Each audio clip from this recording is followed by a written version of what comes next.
comments like this. If you look at the comments under any video about Russia and India, you'll find declarations of love from both sides and statements like, "Oh, how I wish to visit your country." And believe me, Russians leave positive comments like this very rarely. The internet mostly knows us as bitter trolls. Russians love India, its people and its culture, and our love goes further than military deals or international politics. We love India so much, we kind of occupied Goa.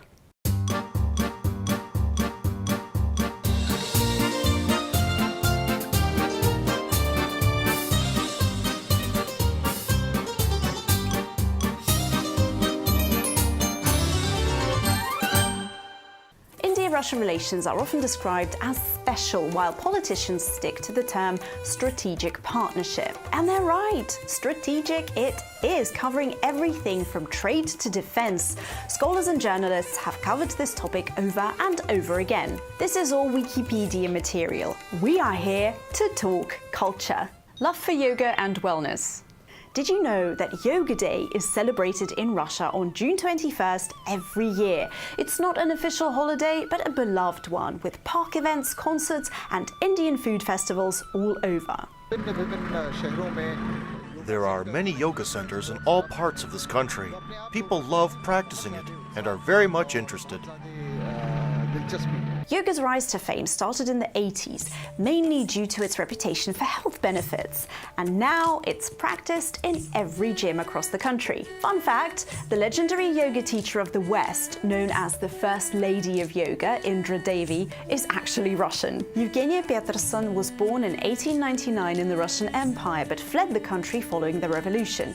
She became an actress in India first, and then became famous as the first foreign female yogi. She's a true legend in the world of yoga. Fondness for Indian culture.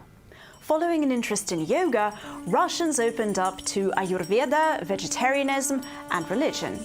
In Russia and Moscow in particular, young people are very fond of Holi, without actually knowing its true meaning. Here, it's more about form. Bright colors and loud music attract a young and vibrant audience. But if we are to talk about Hinduism in Russia, we have to mention the Hare Krishna followers. Together with a couple of other lesser-known Hindu reform movements, they make up around 0.1% of Russia's total population. Yet, they're worth a mention because the International Society for Krishna Consciousness was the first religious organization legally registered in the USSR. In the 90s, they actively recruited followers, and they did it so well, in fact, that the Russian Orthodox Church even got worried.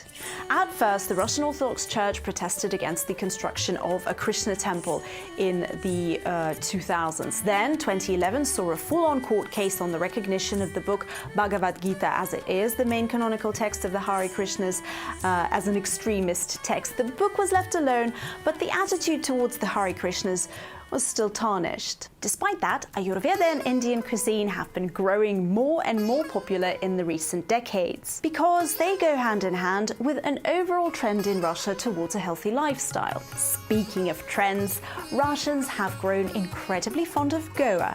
In 2018, 55% of all tourists in Goa were from Russia, beating every other passport. The Russian exodus to Goa is a trend, and many move there for good. Beachside restaurants often have English and Russian signboards, and you can hear Russian being spoken everywhere. Как отношения между индийский и русский? Все нормально? Да? Ну хорошо, спасибо. Вы откуда? Мы Тюмень, Сибирь. Тюмень, Сибирь. Настоящая сибирская девушка. Первый раз. Obsession with Bollywood.